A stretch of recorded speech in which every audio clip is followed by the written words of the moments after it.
Welcome back, folks. Welcome back, folks. It's Neko here for 100 Hats Gaming. You're watching Pokemon Red. I just beat my rival for the first rival battle. Is that the only optional one in the game? Oh crap! Isn't there at least something like a free item or something here? No, I just walked all the way over here for nothing. I swear there's a free item or something over here. Anyway. Alright. I am gonna try to get to Pewter City this game.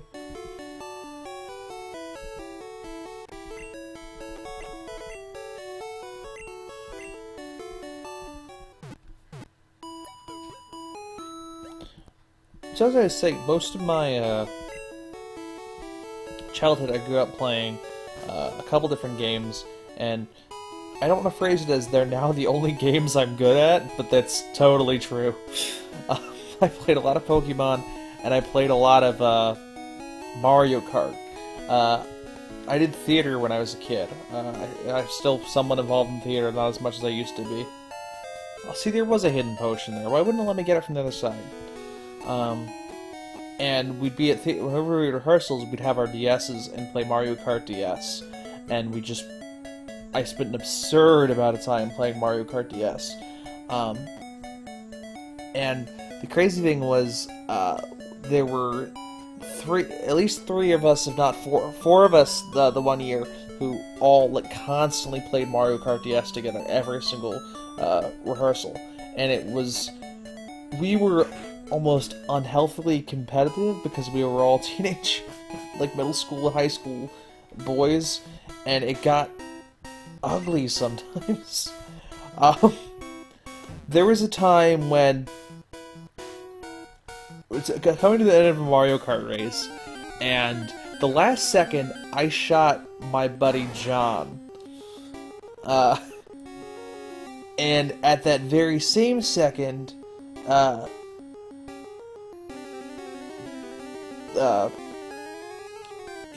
my buddy Jason shot me. So I hit John, I'm like, yes, I'm gonna win! And then I got hit by Jason, and Jason ends up overtaking us both. But I guess John had an item still, so when Jason went to pass John, John hit him! And we'd all been in 1, 2, 3 the whole race, and then because of all this, four other computers and our friend Mike, who was also playing, all passed us. So I did what I feel any teenage boy in that situation would have done, and I immediately proceeded to punch John in the nuts. And John punched Jason in the nuts, and Jason punched me in the nuts, and it just... stupid, middle school humor. And it hurt, because, nut punching, which... There's a point to this story, by the way, I swear. God, I hate Kakuna. We all basically are just lying there in pain because we just knock each other out, basically. And our friend Michael's just staring at us, shaking his head, disappointed in us because we were being childish. And the moral of the story is obviously don't punch people in the nuts or you might get yourself punched in the nuts. But what I remember from this story, and why I remember this all these years later, is because we all felt kind of stupid, and we admitted that, and I was like, it's okay, guys. I know it'll make us all feel better. And then I punched Michael in the nuts. Which, again, not appropriate humor. But you know what? It really did make me, John, and Jason feel better. And Michael was like, what did I do? I didn't do anything. And I was like, exactly. You should still share in our pain. The problem with this is then for the next 4 years or so, anytime a group of us were depressed, me or John or Jason would come across with the phrase, I know it'll make us all feel better. And then if we weren't on our guard, we'd get punched in the nuts, or someone would get punched in the nuts. And it's just... bad humor. Bad humor. So the reason I got on that whole story is because I'm actually really good at Mario Kart now, too. And I don't want to say I got better at Mario Kart because of fear of being punched in the nuts, but I think that had something to do with it. Pokemon I got good at by just constantly playing every generation and growing up with it, never really losing interest. But, Mario Kart I got good at fear of nut punching. So, the idea of negative reinforcement definitely works in some cases. That's what I'm talking about. Yes!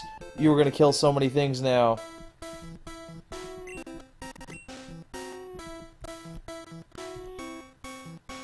I'm not really sure I feel the need to catch a Caterpie or a Weedle or anything like that.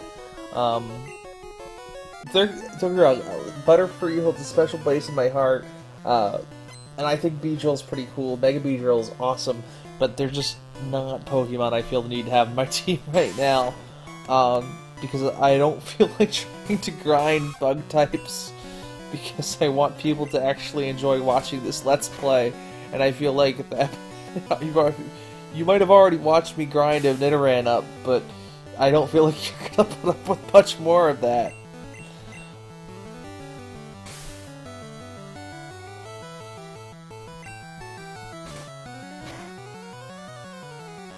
Oh, Horn Attack, you are my friend.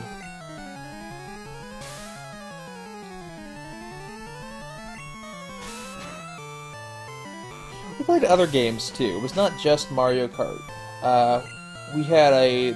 John had a Bomberman DS game, and I'd never played Bomberman before playing there. And the multiplayer is basically just classic style Bomberman, you know, try to blow each other up without blowing yourself up. And that got pretty ugly too, but not as much, because in that game you were just as likely to screw yourself as you were to screw somebody else. And since the whole goal was to blow each other up, there weren't as many hard feelings when it happened. Whereas in Mario Kart DS, when, you know, you could have not shot him. I probably could have not shot John with the shell. Heck, a lot of times there were times when I could have shot and hit computers. Would have even been better for me. But of course I hit John, because I was a middle school boy, and I was competitive as heck. It didn't hurt that, like, I am 6 foot tall now, but I was not tall when I was younger. I was always kind of, not really short, but never a big kid, and I was always really scrawny, skinny. Jason was younger than us, so he was, and he was a lot smaller than me. And Michael was about a little bit younger than me and about my height and build. But John, to this day, he's like 6'7" or something. He's just absolutely one of the biggest people I've ever met. He's just tall and broad-shouldered, and I remember being so happy one summer when I hit my growth spurt, finally got up to 6 foot, thinking, I'm finally going to be as tall as John. And I get back to school, and he'd grown like an extra half a foot. So, like, I think there was already kind of that competitive attitude between us.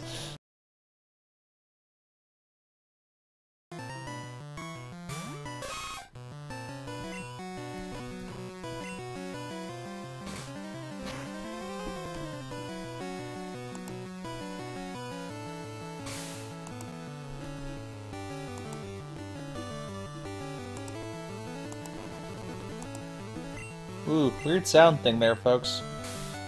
Apologize for that. I will say, this Nidoran is now proving to be worth the investment. I always thought I was clever when I was a kid because I liked having a Nidoran through this part. Not because of helping against Brock or anything, but because it couldn't get poisoned. And like, I remember playing through my Squirtle, and if it was my only decent Pokemon I party, it getting poisoned meant I had to turn back, because I just didn't have another good option. I don't want to burn my Horn Attack PP against a guy who keeps using Harden. I should have just started with the Horn Attack, though, when he still had lower defense.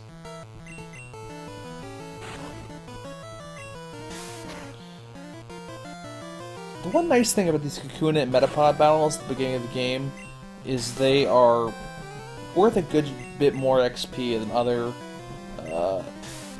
Pokemon this early on that are wild. And as long as you've got PP left, it's not like they're hard to beat either. They're basically high XP Magikarps that take long to kill. But it's hard to find decent chunks of XP early on, so I'll take what I can get.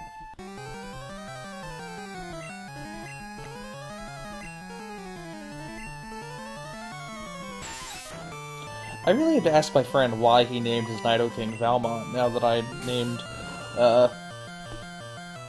my Nidoran after him. I mean, I can kind of figure out why he names his Hydreigon Magnolia, because, like,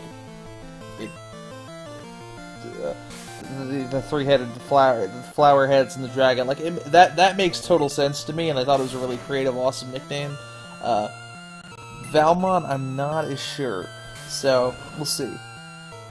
Again, I really don't want to just keep ganking my friends' nicknames for Pokemon, so if you guys have suggestions for nicknames or what Pokemon I should catch, feel free to leave a comment below. Also, don't forget to subscribe so you can keep up to date on when I'm going to be uploading new episodes.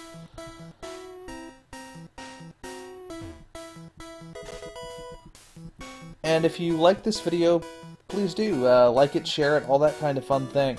You have a lot more stories, hopefully less about nut-punching humor, as we move forward.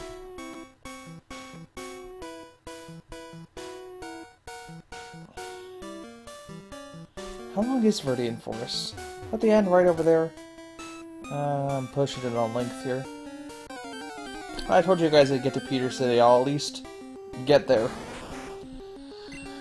These Cocooners are what's slowing me down, though. I will say that for sure.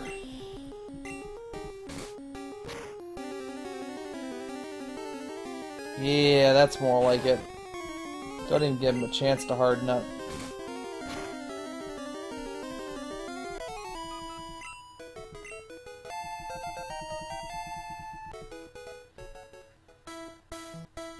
What's over here?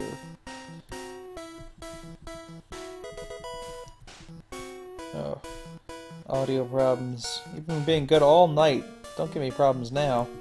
Alright, I think I'm gonna switch my Bulbasaur Magnolia up to the front of the party for this last trainer. Try to get him some XP too. Because I'm gonna, if I want Brock to be easy, I'm gonna want him to know Vine Whip. I don't remember what level he learns it. Bulbasaur is actually a Pokemon that I've been meaning to train in the new gen, but have not yet. I really like all the Kanto starter Megas, and I have a Mega Charizard X I use. I don't have a Mega Charizard Y I use currently because I'm kind of disenchanted with weather in general since I used it so heavily in Gen 5. But Mega Venusaur is right up my alley because he's defensive, and I love defensive builds. I just have not gotten around to training one yet. I even have a hidden ability Bulbasaur with decent IVs and decent nature sitting around in my box waiting to be bred. I just haven't gotten to it yet because I spend so much time breeding so many different Pokemon. Same with Squirtle for that matter. All things I want to get to one of these days.